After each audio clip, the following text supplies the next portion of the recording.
After what I would say is a depressing end to their Stanley Cup run, the Edmonton Oilers had an interesting draft. For starters, in the first round, and this one caught everyone a little off guard, they traded a top 12 protected selection in next year's draft for the 32nd overall pick to take Sam O'Reilly. Now, I like Sam O'Reilly just as much as the next guy. He was in the middle of my second round, and I think there's a good chance he's a bottom 6 NHL physical guy. But to me, trading a top 12 protected pick for what is guaranteed the last selection in the first round pretty much guarantees that that pick is going to be a better one in the future for the Oilers unless they win the Stanley Cup. But to me, that indicates that they must really like Sam O'Reilly. Sam O'Reilly brings the physical tools and the raw intensity needed to play in the NHL, but I do worry about the skating and the pace of his game as it doesn't really create a whole lot of space between him and pursuers. He really needs to just power through one-on-one situations to get scoring chances, but he does get to those scoring areas and tries to generate around the net. The big question to me is, will he be able to do that at higher levels? I think it's entirely possible, but I do think that he's more likely to be maybe a bottom 6 player for the Oilers in the future. I like Sam O'Reilly, just a questionable move to go get him, in my opinion.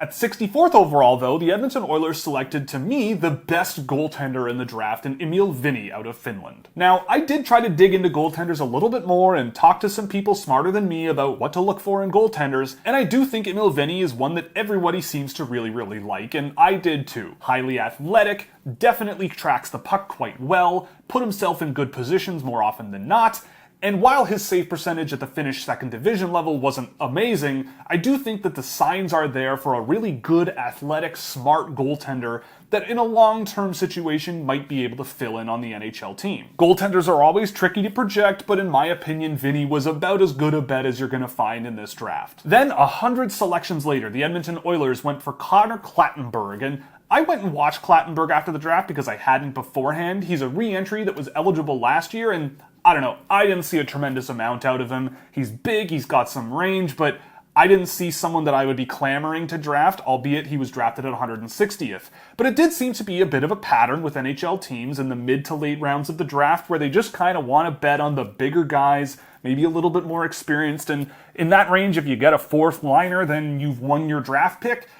I don't know if Clattenburg will get there, but I just don't really have a tremendous amount to say on him, honestly. At 183, they drafted Albin Sundin. Now, I went and watched Sundin a little bit, and I do kind of like him a little. He is a player that has been undrafted twice to this point, but he did play some games at the Swedish Hockey League level for Frölunda, and didn't look out of place there. He's a very safe and dependable defensive player who moved the puck decently well, or at least well enough for the men's league where I think he could earn some good minutes with them in the coming season or two. Again, I think this is a pretty low upside pick, but of all of the players I hadn't watched before the draft, Sundin did stick out as one of the smarter puck-moving defensemen who has a pretty decent skill set there, where there might be something there, but I'm not totally sold, especially considering him being 20 at the start of next season. At 192nd, the Oilers drafted a player who did make some headlines a couple of seasons ago as a potential NHL draft pick in Dallin Wakely. Over the last couple of years, he's taken step after step and become a pretty good, powerful forward that has some skill.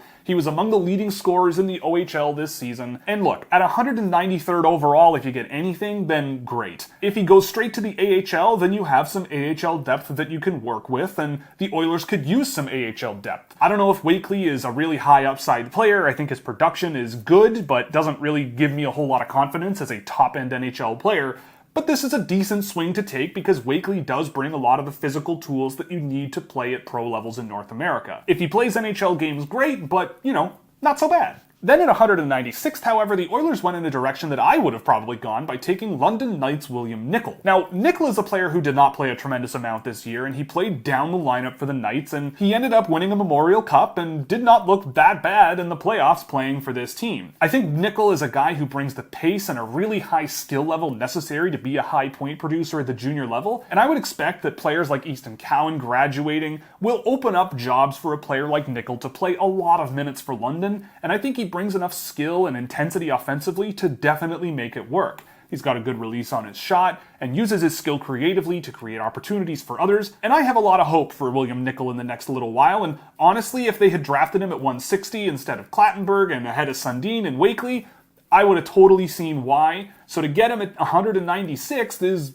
pretty good. And then at 218th, the Edmonton Oilers drafted another big defenseman that plays pretty physical, and I don't know, he didn't really bring a whole lot else to me in the games that I watched of him since the draft, in Bauer Barry. He's born in late 2005, so he's on the older edge of first-time draft eligibility, and again, maybe he turns into something in college over the next little while. In this range of the draft, for me, I like to go for a little bit more upside and potential and maybe swing on some boom or bust type players, but Barry, you know, I don't know, he could play some kind of role maybe, and, you know, you can't complain about 218th overall. I just didn't see a tremendous amount out of him that really gave me thought that he could be a steal in this range. So for the Edmonton Oilers, considering where they selected in this year's draft, I'm going to give them a 2D. I think Sam O'Reilly is going to be a decent NHL player on a third line maybe, kill some penalties, raise heck in front of the net on a power play perhaps, and just play a good meat and potatoes style of hockey. Now, trading a first round pick that likely is going to be higher than 32nd next season is a little questionable, but doesn't really matter. They got a guy they clearly seem to really want, and I feel like O'Reilly could be a good candidate for the NHL. Outside of that, they drafted some older players that have some limited ceiling and maybe are a little further along in their development, so the clock is ticking a little bit on them. But most of them I thought were perfectly adequate. Dallin Wakely is a decent player, Albin Sundin has been decent in the Swedish Hockey League, so we'll see what happens. I just felt like the Oilers could have swung harder maybe on some higher upside players, but I can't complain too much, and getting O'Reilly is a decent start for them. So they come in a little bit lower than Philadelphia, but I do think they did okay. And with that, we're done with the Edmonton Oilers. If you liked the video, you can check our description to see our Fanatics affiliate link where we'll get a kickback on anything you buy in the store, or you can go to Scouching.ca where a subscription gets you access to a Discord server, as well as tons of data on NHL Draft players, as well as players already drafted into the NHL, so you can check that out at Scouching.ca. So that's it for the Oilers, and next video we're going to be talking about the Nashville Predators.